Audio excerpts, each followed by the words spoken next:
សានឆេងមីវាជាជំនឿសាសនារបស់ចិនប៉ុន្តែបើសិនជាយើងរៀបបើយើងគិតពីវិទ្យាសាស្ត្រមកវិញតើ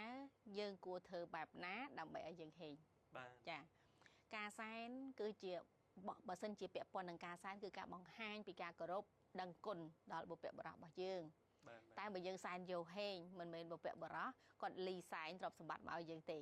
ចាចឹងកន្លែងនេះបញ្ជាក់ឲ្យច្បាស់ចាអញ្ចឹងដល់ពេលដែលការសែនឆេងមេងគឺការគោរពដឹងគុណដល់បុព្វបុរសចាប៉ុន្តែបើសិនជាយើងសែនជ្រុលតែយើងទៅយើងចង់យកហេងយើងត្រូវមើលសិនថាតើភ្នូដូនតានឹងត្រូវជាមួយយើងឬអត់ភ្នូដូនតានឹងឆុងជាមួយយើងឬអត់មិនមែនដូនតាមិនស្រឡាញ់យើងមិនមែនដូនតាមិនចង់ជួយយើងទេចាប៉ុន្តែក៏ចង់ឃើញកូនកើតល្អដែរប៉ុន្តែសំខាន់តើម៉ងនឹងត្រូវជាមួយកូនអត់ត្រូវជាមួយយើងឬអត់ម៉ងនឹងហុចផលវិជ្ជមានឬហុចផលអវិជ្ជមានឲ្យយើងអត់ពេលហ្នឹងបានយើងដឹងថាតើប៉ុន្តែពេលជាក់ស្ដែងបើសិនជាយើងឧទាហរណ៍យើងចង់ដឹងថាតើភ្នូដូនតាគាត់ជួយយើងឬមិនជួយយើងងាយទេចាបន្ទាប់ពីយើងបញ្ចោរយៈពេល6ខែទៅ3ឆ្នាំតើការរស់ស៊ីយើងល្អឬអត់ចានឹងបើយើងអត់ចេះហុងស៊ុយយើងអាច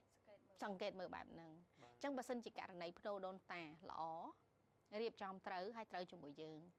បន្ទាប់ពីយើងរៀបចំភ្នូដូនតាហើយបញ្ចុះហើយ6ខែទៅដល់3ឆ្នាំយើងឃើញថាជីវិតរស់នៅរបស់យើងប្រសើរឬអត់តែហ្នឹងបើសិនជាល្អបានន័យថាភ្នូដូនតាហ្នឹងហុចផលវិជ្ជមានឲ្យយើងតែបើសិនជាមិនល្អបានន័យថាភ្នូដូនតាហ្នឹងហុចផលអវិជ្ជមានឲ្យយើងចឹងការសែនភ្នូដូនតាមិនមែនបានន័យថាអូបើសិនជាភ្នូដូនតាហ្នឹងហុចផលអវិជ្ជមានឲ្យយើងអត់ទៅសែននេះចាការសែនព្រេនសែនឆេងមេងគឺការគោរពដឹងគុណបុព្វបុរសហើយការរៀបចំសែនឆេងមេងគឺការជួបជុំបងប្អូនក្រុមគ្រួសារមិត្តភ័ក្តិសាច់ញាតិឧទាហរណ៍យើងមានបងប្អូន5នាក់នៅប្រទេសផ្សេងគ្នានៅខេត្តផ្សេងគ្នាអញ្ចឹងបើសិនតែយើង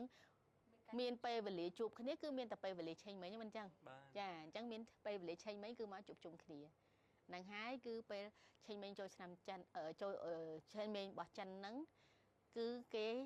ជាការរៀបចំគោរពបុព្វបុរសសែនព្រេនរំលឹកគុណដល់បុព្វបុរស